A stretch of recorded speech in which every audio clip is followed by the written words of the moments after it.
Resumido.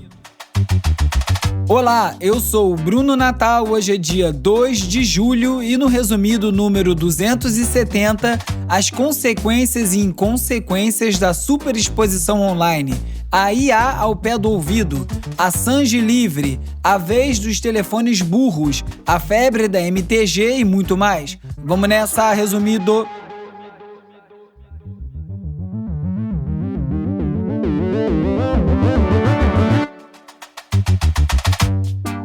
Olá, resumista! Esse é o Resumido, um podcast sobre cultura digital e o impacto da tecnologia em todos os aspectos das nossas vidas. Quem prestou atenção já notou que o Resumido tá de visual novo hoje, hein? Pois é, depois de 5 anos, hoje é dia de estrear uma capa nova. Novamente com uma foto do craque Jorge Bispo e com um novo design feito pelo Felipe Araújo e uma ajudinha providencial do Pedro Garcia na finalização. Eu já queria fazer essa mudança há algum tempo, é legal isso sair agora como parte da nova fase do Resumido, que agora além de podcast tem também um ecossistema com newsletter, site, eventos ao vivo e novidades também vindo para o YouTube. Gostou? Depois me diz. E considere apoiar o Resumido, faça uma contribuição através do catarse.me/resumido ou do Pix, brunonatal@resumido.cc. Só com a sua participação o Resumido pode seguir existindo e todos os valores ajudam. Pelo preço de um cafezinho, você garante a continuidade do podcast. Queria deixar também um muito obrigado para Camila Fremder, do É Nóia Minha, que divulgou o Resumido e a newsletter na sua newsletter e trouxe um monte de gente nova para cá. Então, se esse é o seu primeiro Resumido, bem-vindo, bem-vinda e espero que goste e fique por aqui.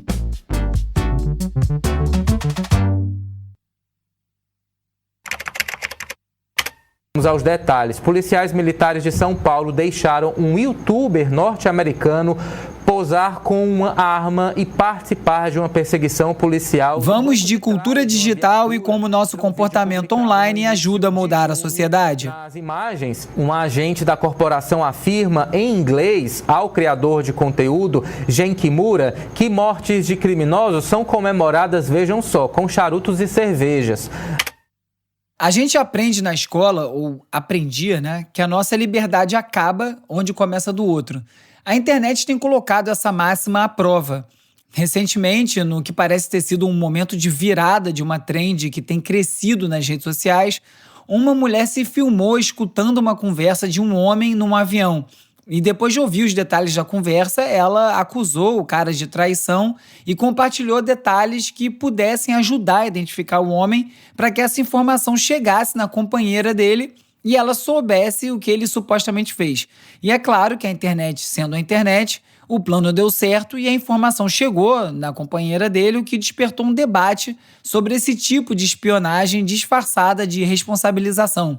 A revista Dazed pergunta em que momento que a mulher gravando deixou de produzir um conteúdo espontâneo para redes sociais e passou a cometer o crime de invasão de privacidade. Recentemente, em São Paulo, num caso que lembrou essa tendência bizarra do TikTok, o Tribunal de Justiça do Estado condenou uma igreja a indenizar uma fiel que se sentiu constrangida por um vídeo de libertação com imagens em que ela recebia uma prece do pastor sobre a sua cabeça no altar da igreja em que ela se desequilibra, o que acaba gerando um momento meio esquisito. O que os dois casos têm em comum é essa linha borrada entre o que é e o que não é parte de um momento de intimidade quando se trata de conteúdo digital produzido sem o consentimento da pessoa. Será que a fiel, por estar numa igreja cheia de pessoas assistindo a um ritual religioso, abriu mão do seu direito de controlar imagens que envolvam um momento particular? Acho que não, né? O site Mashable perguntou numa reportagem no ano passado quando foi que virou normal filmar estranhos em público e argumentou que existem exceções, como gravar crimes ou abuso policial, mas que isso aí precisa estar explícito e não dar margem para outras interpretações. A Electronic Frontier Foundation, inclusive, tem uma cartilha de boas práticas sobre o tema. O texto da Mashable aborda também que existe uma questão geracional envolvida, porque é inegável que o hábito é mais comum e normalizado entre pessoas da geração Z do que das gerações anteriores. Mas em muitos casos nem precisa um terceiro filmar alguém. Nessa epidemia ególatra das redes sociais, muitas vezes a própria pessoa dá conta do recado. Foi o que aconteceu em São Paulo, no caso em que policiais deram carona para um youtuber dos Estados Unidos durante uma operação que incluiu uma perseguição a bandidos. O gringo achou uma boa ideia arriscar a vida por curtidas e visualizações, e os policiais acharam que valia a pena possivelmente perder o emprego por uns minutos de fama.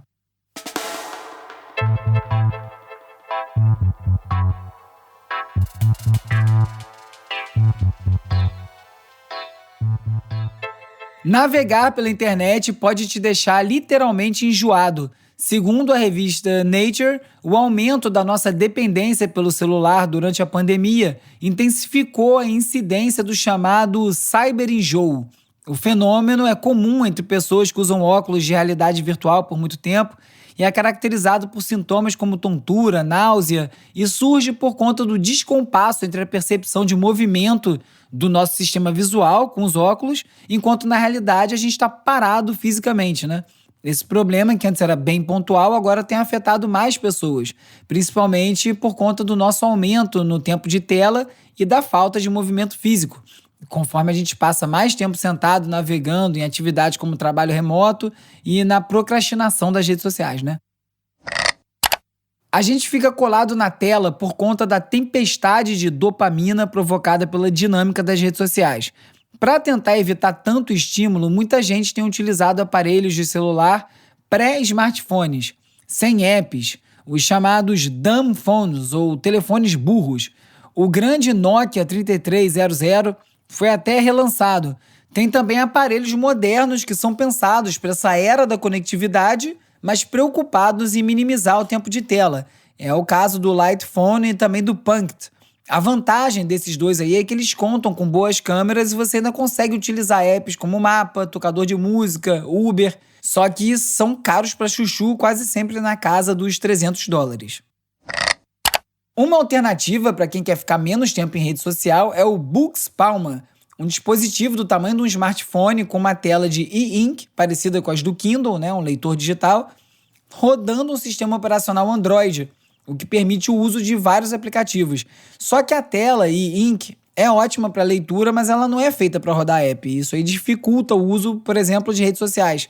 Essa limitação acaba ajudando a reduzir distrações e a focar em atividades mais produtivas, como leitura e organização de notas. Isso aí tem feito do Books Palma um destaque como opção mais tranquila e menos viciante em comparação aos smartphones tradicionais.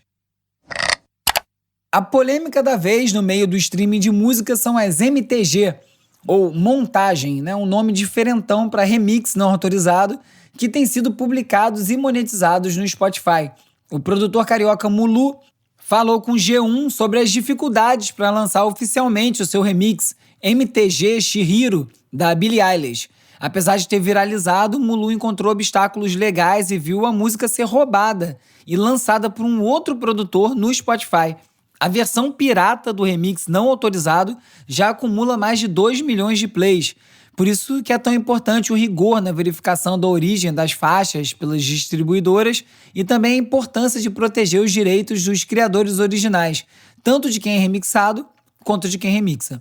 Quem não tem gostado muito da proliferação das MTG são as editoras e as associações arrecadadoras que emitiram uma nota oficial conjunta condenando a proliferação de faixas com as montagens ilegais nas plataformas de streaming. Entidades como o ECAD, o UBC, o BEM, a BMI destacaram que essas práticas violam os direitos autorais e causam prejuízos financeiros e de reconhecimento aos autores originais. Com o streaming representando 87% das receitas do setor em 2023, as entidades exigem que as plataformas interrompam a disponibilização e a monetização dessas MTG, que são faixas não autorizadas, sob pena de enfrentar ações legais e, logicamente, multas. A frase Born to Kill, ou Nascido para Matar, foi restaurada no pôster e na arte de divulgação do clássico Full Metal Jacket do Stanley Kubrick na página do filme no Prime Video, depois da reação negativa dos fãs e de pessoas com bom senso e do pedido da Warner Brothers, depois que notaram que a frase tinha sumido das artes.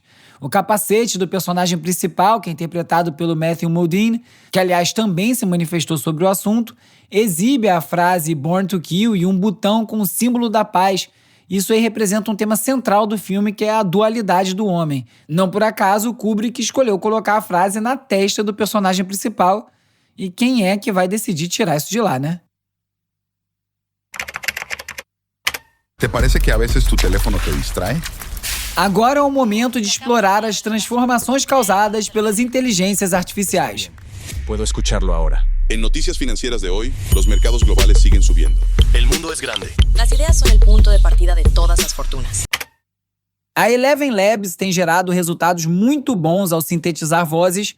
Esses dias enviei no grupo e na lista de transmissão do WhatsApp e Telegram um áudio com a versão da minha voz gerada por IA, lendo a newsletter do Resumido, O Futuro Explicado, e ficou muito realista. Aliás, para assinar a newsletter é só visitar resumido.cc/newsletter. E se quiser fazer parte da lista de transmissão para receber alerta de novos episódios e conteúdo extra, é só me mandar um oi pelo WhatsApp e Telegram para 21 97 96 95 848. E quem quiser falar comigo por outros canais é só me procurar no @urbe, @urbe, no Twitter e no @resumido.podcast, no Instagram, no TikTok e no Threads. Agora é hora de avisar.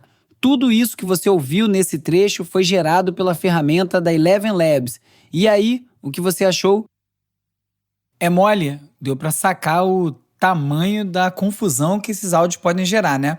A gente fala muito sobre as imagens geradas por inteligência artificial, mas como você acabou de perceber, as ferramentas de criação de áudio sintético têm um potencial de ter um impacto muito mais imediato.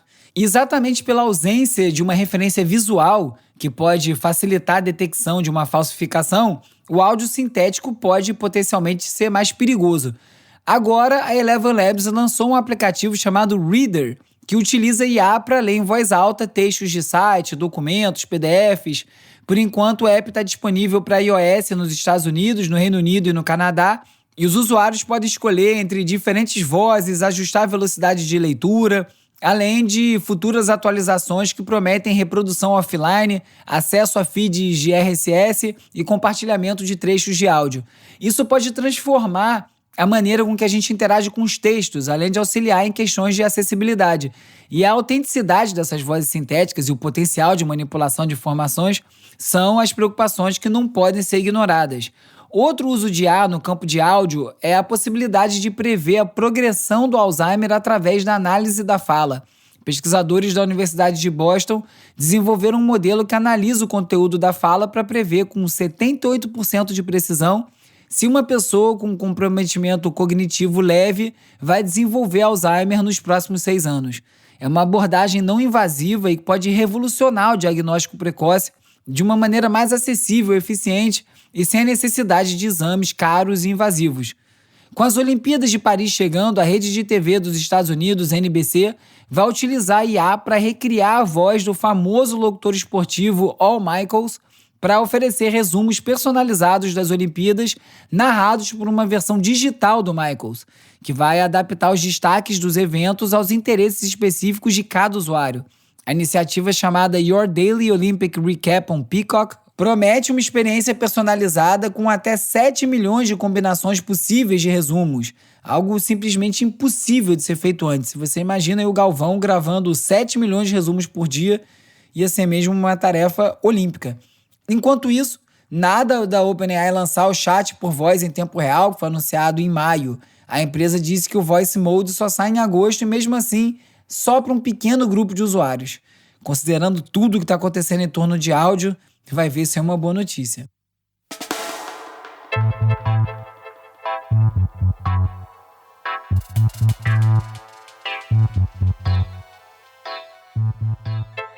Na tentativa de popularizar o uso da sua plataforma de IA, o Google lançou um desafio para desenvolvedores para incentivar a criação de projetos utilizando a API do Gemini.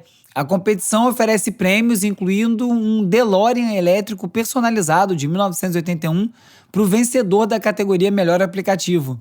Outras categorias premiam a inovação, a utilidade e a criatividade, além de reconhecer o app mais popular pela escolha do público. As inscrições estão abertas até 18 de agosto e os vencedores vão ser anunciados em outubro. Cara é um novo aplicativo que serve de portfólio e rede social, onde os artistas podem compartilhar suas obras originais sem o risco de serem copiadas por ferramentas de IA.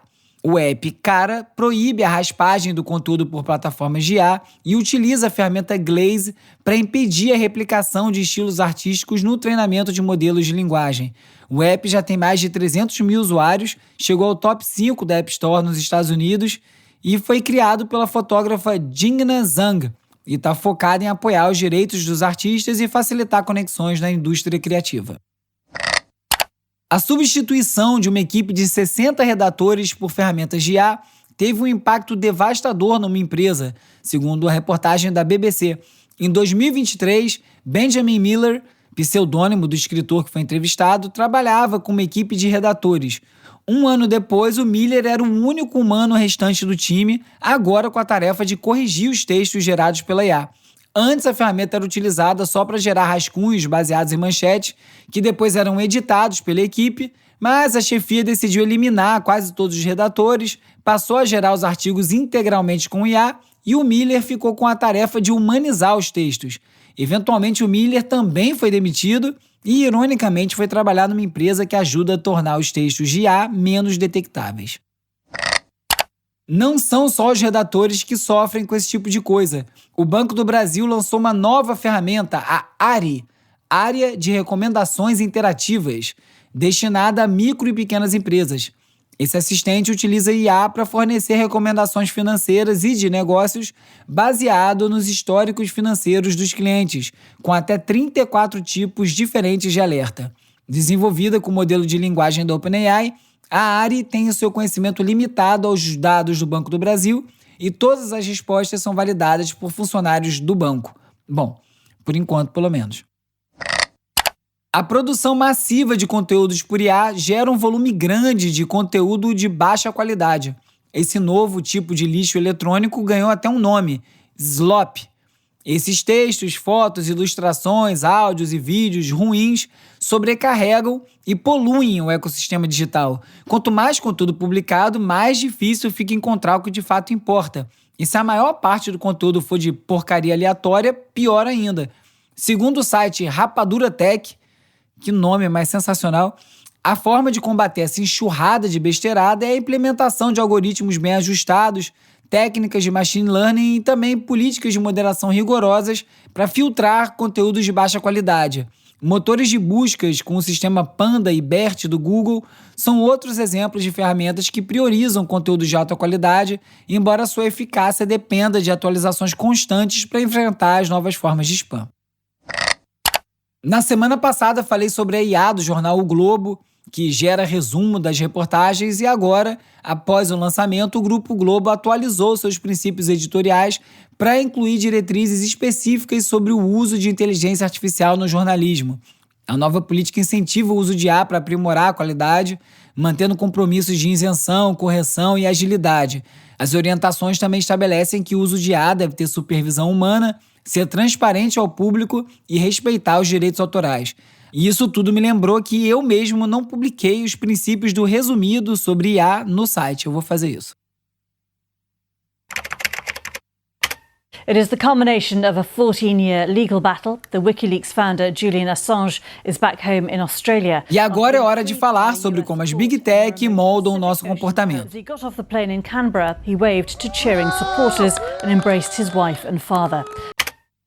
Acusado de vazar cerca de 700 mil documentos confidenciais desde 2010 através da WikiLeaks, o Julian Assange fez um acordo com o governo dos Estados Unidos e deixou a prisão no Reino Unido, bem enquanto eu finalizava o episódio da semana passada. Por isso não deu tempo de comentar, eu até falei a respeito na newsletter, mas não aqui no programa. O Assange se declarou culpado em acusações de espionagem.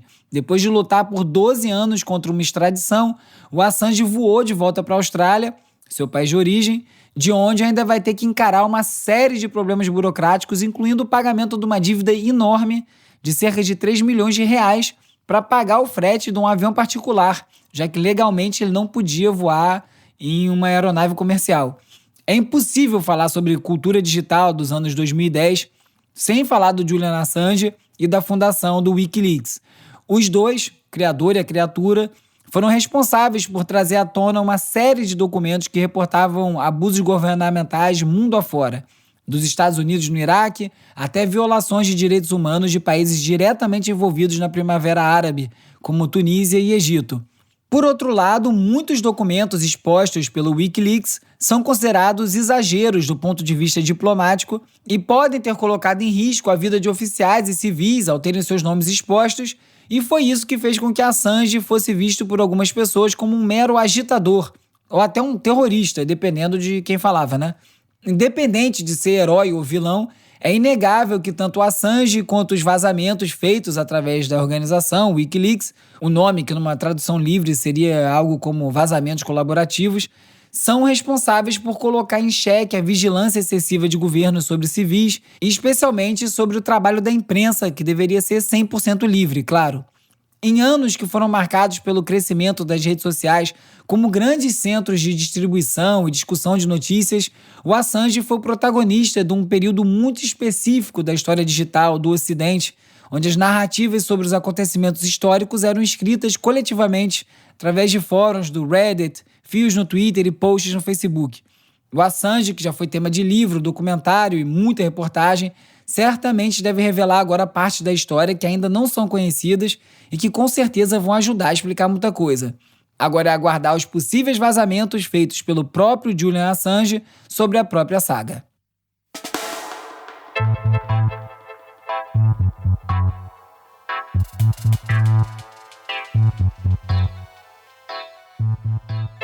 Segundo o site Ars Technica, o Internet Archive foi forçado a remover cerca de 500 mil livros da sua biblioteca digital após uma decisão judicial favorável aos editores que alegaram violação de direitos autorais.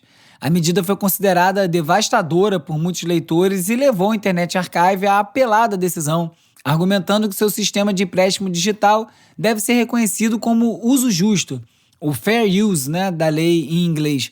A remoção impacta negativamente acadêmicos, estudantes, comunidades carentes e outros grupos que dependem do portal para ter acesso a materiais difíceis de obter de outra forma. Uma carta aberta, assinada por quase 19 mil apoiadores, pede aos editores que reconsiderem as remoções e restaurem o acesso aos livros. Mas nem todo compartilhamento é legítimo. 5 homens foram condenados em Las Vegas por operarem um serviço de streaming ilegal, o Jetflix, que oferecia um catálogo maior que Netflix, Hulu, Vudu e Amazon Prime juntos. De acordo com a NBC News, a operação começou em 2007 e gerou milhões de dólares em assinaturas. Os homens foram condenados por conspiração para cometer infração criminal de direitos autorais e um deles ainda enfrenta acusações adicionais de lavagem de dinheiro. Nos Estados Unidos, supermercados como Walmart e Whole Foods estão implementando etiquetas eletrônicas de preço nas prateleiras para permitir ajustes de preços em tempo real. Alô, Sarney. Segundo a NPR, essa tecnologia aumenta a produtividade dos funcionários e melhora o reabastecimento das prateleiras, mas também assegura a consistência entre os preços online e nas lojas físicas. Isso aí significa que essas etiquetas eletrônicas possibilitam praticar preço dinâmico, conforme a demanda por um determinado produto, tipo Uber. Quem conhece o histórico brasileiro com a inflação e os etiquetadores da década de 80 já consegue imaginar como esse tipo de ferramenta pode ajudar a colocar os preços rotativos, o que está longe de ser um benefício para nós, os clientes. O Tribunal de Justiça de São Paulo condenou a Meta a pagar uma multa de R$500 mil por não cumprir uma liminar que obrigava a reativação do perfil de uma loja no Instagram. Além disso, a empresa vai ter que pagar R$250 mil por lucros cessantes, após a loja comprovar danos financeiros significativos devido à suspensão da conta. A decisão, baseada na falta de justificativas plausíveis para o bloqueio e nos prejuízos que foram documentados, reforça a necessidade de transparência das políticas de moderação e do cumprimento das ordens judiciais pelas plataformas de rede social. A Apple descartou a utilização de modelos de inteligência artificial da Meta nos seus dispositivos devido a preocupações com privacidade, foi o que disse a Bloomberg. Em março desse ano, a Apple estava negociando com várias empresas, incluindo a Meta, para integrar a IA nos seus sistemas operacionais. Mas devido aos conflitos passados sobre privacidade e coleta de dados da Meta, a empresa decidiu não seguir adiante com a empresa do Zuckerberg e optou por uma parceria com a OpenAI para o iOS 18. A Meta vai continuar presente no ecossistema da Apple através dos seus aplicativos, mas sem integração nativa de IA com o sistema. O Snapchat está lançando novas ferramentas de segurança para proteger adolescentes contra golpes de sextortion, extorsão sexual, em que golpistas convencem jovens a enviar fotos explícitas e depois exigem dinheiro para não divulgá-las. As novas medidas incluem pop-ups de alerta sobre mensagens de desconhecidos, restrições de amizade quando não há amigos em comum e melhorias no bloqueio de usuários. Essas ações fazem parte de um esforço para aumentar a segurança dos jovens em resposta ao crescente alerta das autoridades sobre a exploração online. Hora de relaxar com as dicas de ver, ler e ouvir. What line of work are you in, Tom? Accounting. You're a very hard man to find. Baseada no romance de 1955, O Talentoso Ripley, de Patricia Highsmith, que já foi transformado num filme com Matt Damon, a série Ripley, disponível na Netflix, conta mais uma versão da história do Tom Ripley, contratado por um homem rico para viajar à Itália e convencer o seu filho a voltar para casa. Só que o pai não sabe, mas está enviando um golpista ao encontro do filho. Ripley fica obcecado pelo jovem americano e a partir daí a coisa se complica. A fotografia em preto e branco é linda e cria uma atmosfera no ar que tem tudo a ver com o roteiro. Melhor ainda é que é uma série limitada, então são 8 episódios sem aquela enrolação da maior parte das séries atuais. You can name the artist, you win $5. It's Cat Stevens. $5. Introduce yourself. My name is Jonah Cochran. How old are you? I'm 19. 19. Que surpresa boa foi conhecer o canal Trackstar no Instagram e tem também no YouTube. Por lá, um apresentador entrevista pessoas na rua sobre música.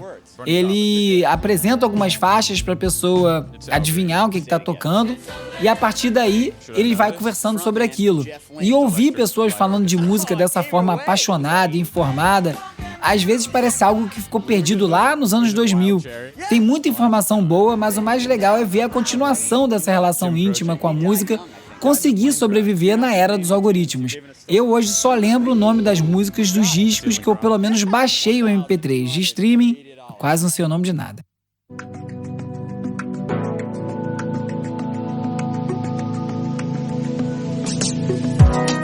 O Washed Out ficou famoso pelas paisagens sonoras eletrônicas e foi um dos principais nomes do T-Wave no final dos anos 2000. Agora, no seu 5º disco, Notes from a Quiet Life, o Washed Out reflete a tranquilidade da sua nova residência numa antiga fazenda de cavalos na zona rural da Geórgia, longe da sua Atlanta natal. O disco resgata elementos de trabalhos anteriores e mantém a essência etérea e relaxante, característica do Washed Out. A faixa Waking Up é bem boa para aqueles momentos de contemplação. Nesse episódio, você ficou sabendo sobre o comportamento ególatra da superexposição online. Como a inteligência artificial baseada em áudio pode ter um impacto mais imediato do que as de imagem, da libertação de Julian Assange, do retorno dos telefones celulares mais simples, da febre das MTG e muito mais. Olha, recomendo o resumido para mais gente se você gosta desse podcast. Ajuda demais o programa a ir mais longe. Também não deixa de curtir, assinar, seguir, dar 5 estrelinhas na plataforma que você estiver escutando esse episódio agora. O resumido é produzido e apresentado por mim, Bruno Natal. O roteiro é escrito por mim, pelo Agenor Neto e pelo Cauê Marques, com a colaboração do Carlos Calbuque Albuquerque. A edição e mixagem é feita pelo Hugo Rocha. A newsletter, o Futuro Resumido e as redes sociais são coeditadas pelo Cauê Marques, com animações do Peri Selmanman e design do Thiago Duarte. A foto da capa é do Jorge Bispo e o tema original foi composto pelo Gustavo Silveira. Eu sou o Bruno Natal, obrigado pela audiência e semana que vem tem mais Resumido.